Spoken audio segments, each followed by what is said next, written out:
full military honours for a former military man.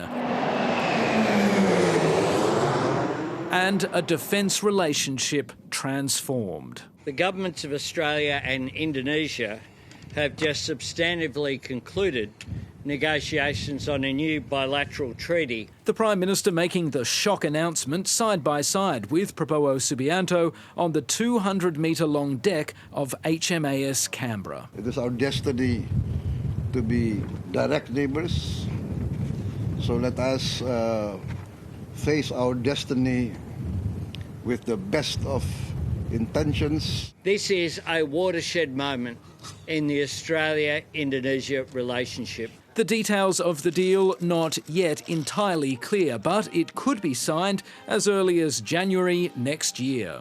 It's not a formal alliance, but both countries are making serious commitments to each other. If either or both countries' security is threatened, to consult and consider what measures may be taken, either individually or jointly, to deal with those threats. The Prime Minister claiming it's very similar to the landmark 1995 pact that Paul Keating signed with then-President Suharto, which was torn up in the acrimony over the East Timor crisis. Experts agree it's a big moment, but caution against hubris. President Prabowo himself has expanded relations not just with Australia but also with Russia, with China. He's travelled very widely and there's no real sense of a coherent strategy to his policies. Indonesia has always guarded its sovereignty very jealously indeed and has always maintained a long and proud tradition of non-alignment.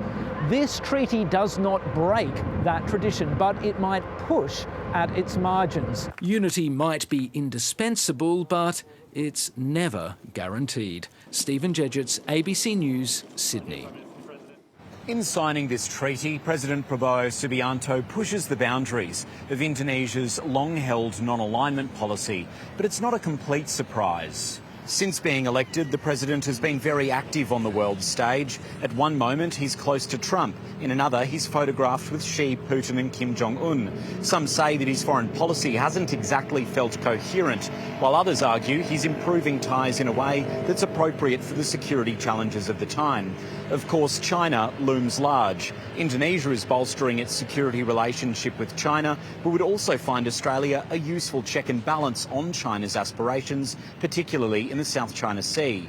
Many feel the relationship between Australia and Indonesia is at a high, and in an increasingly uncertain Asia-Pacific, it's a partnership that's worth keeping close.